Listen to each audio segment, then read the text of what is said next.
I'm Fat Mike from NOFX, and I'm dancing to the specials. And you're watching TV or computer. You're probably watching a computer. Wheeler's Weekend Jams, live and direct. I think it's a website. Good for you. Wheeler's Weekend Jams, live and direct. Wheeler's Weekend Jams, live and direct, coming from Riot Fest 2016 in Chicago. Staying next to me is the one and only Fat Mike from NOFX. Mike, how you doing today? Good, cause specials are playing. Hell yeah. And my nipples are so big. They are. That rum, it smells so good. Well, you know, I like my nipples to protrude and smell of rum.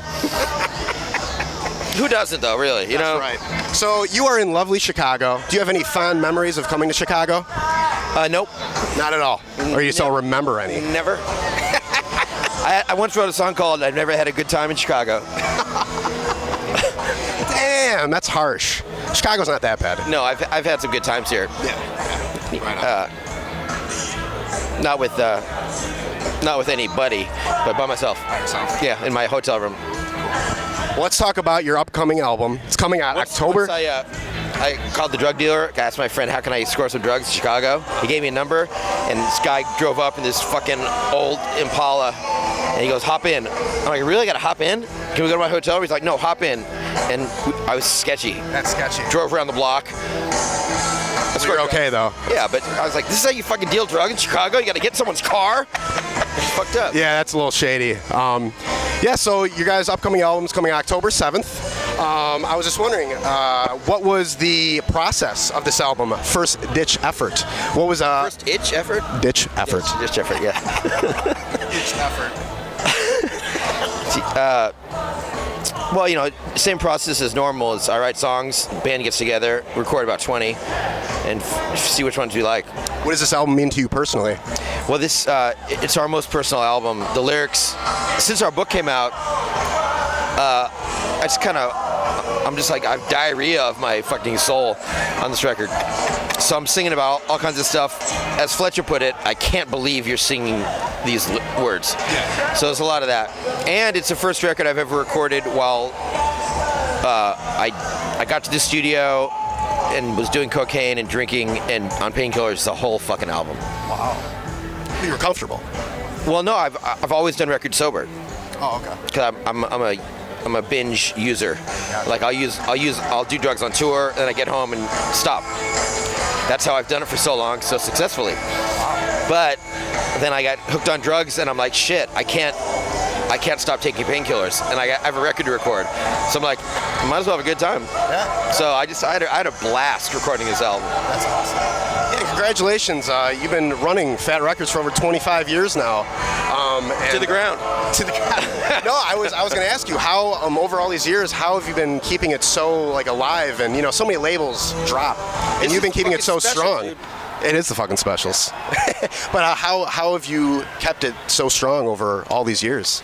I really think the secret is I always sign bands that I like, and I said that to myself. I go, I'm going to only sign bands that I like, and whether it's personally or mostly musically. Yeah. But I mean, some bands I'm not crazy about personally, but I really like their music, and I'll do that. But I won't sign, you know, a band that I don't like their music. Who was that one band that dropped acid in your drink, and they were like, "Yeah, you gotta come from the label," and you're like, "No, they had the balls to do that." That was Get Dead. And the thing is, and I just produced their album, and I loved it. Yeah. And I'm like, I love this album, man. It's like I have a record label. I'm putting out music, not bad attitudes. Exactly. I mean, that's not what I'm selling. Yeah. And if and those guys that keep asking me, like, Mike, we can't get on any tours. We can't get on any tours. I'm like, that's not my problem. That's you. You fucking dug your bed. Yeah. Yeah, I think that's how the expression goes. Well, I know Joey Cape loves you very much. I interviewed him last year on your guys' 25th anniversary tour, and he had a lot of good things to say about working under Fat Records. So that's awesome, man. You've been keeping it strong. Well, it is a family. Yeah. You know, there's a Fat Records documentary that's out now. Okay. Called Fat Wreck, and I didn't think the guy could pull it off because I thought it'd be a really boring documentary. But he actually caught parts of Fat Records that I never saw before. How it really is a family, and bands want to be part of the family more than being on a label. Like, they'd rather go on Fat Records, some bands, than go to a bigger label where they're going to sell more records, because they want to be part of it. Exactly. And that's really cool. Yeah. Well, I've caught your guys' brand new video for Oxymoronic, which is an amazing video. What was the entire idea behind that video going into it? Well, like I said, I was on drugs during the album, and when I went to see, before that, I went to see a doctor to get off drugs, because I spent like 6 or 8 months doing painkillers, and it never happened before. I'm like, I can't stop because I get sick. Yeah. So I went to a doctor, and he put me on this Suboxone medicine, and I heard about that. I heard you took it for a week. He's like, no, you got to take it for 3 months. And I'm like, 3 months? He's like, if you want to be part of our program, it's 3 months. So I'm like, all right, I want to get off drugs. So I did it, and then I got hooked on that. And he's like, well, yeah, most people take Suboxone, they keep taking it. I'm like, you just conned me. You got me hooked on another drug so you can make money off me and see me every week. And I was furious. I'm like, and I asked him, how many people do you have that get off Suboxone? And his eyes they darted to the right. That's a poker tell, you know? He's like, you just fucking conned me. So after we made Oxymoronic, what I did is I got back on opiates. I'm like, if I'm gonna get hooked up, I might as well feel good, because your drug ain't making me feel shit. So I got back on opiates, recorded our album, and then went to detox. And the detox doctor said, yeah, I'm gonna give you Suboxone, you're gonna take it for 1 week and then you'll be done. And that's what I did. It's like, yeah, doctors that care. Yeah. Salesman. Yeah, and so the doctor from Against the Stream, from Refuge Recovery, he got me off drugs in a week. So well, that's good. It's that easy. Yeah. It's not for everybody. Yeah, exactly. And that's why I wrote the song. I was like, I'm pissed. And I sent the video to my doctor, the asshole doctor in SF. Really? Yeah, what did he say? I go, hey, Dr. Oh, I'm not supposed to say his name. Check this out. I made a video. You inspired me. Wow. No response. I would love to see the impression on his face after that. All right. I'll see if I can go get one. Please. Now, we're living in a really scary times. We have... the specials are playing, dude. It's not scary. Well, not right now. But, as Mike Judge came out with the movie Idiocracy, which is pretty much what we're living in right now. Yeah. But if you were invited to play at a Donald Trump rally or a Hillary Clinton rally, which one would you play at? Whoever is offering more money. I think Trump might do it. No, Hillary's raised more money. No, I don't even understand why people have such a problem with Hillary. She's a big-hearted woman. She's a wonderful candidate. And they keep coming up with this stuff like, she lied in an email, about, she was Secretary of State. What the fuck are you talking about? Of course she's lying. She has the job that you have to lie. She can't tell countries the truth all the time, or the public. She's a very delicate situation. Yeah. Anyway, what the fuck has she done to... Americans are just fucking morons if you don't see that she is 5,000 times better than Trump. It's not the lesser of two evils. I mean, all politicians are fucked. Yeah. He is a fucking devil. He's a man who enjoys firing people.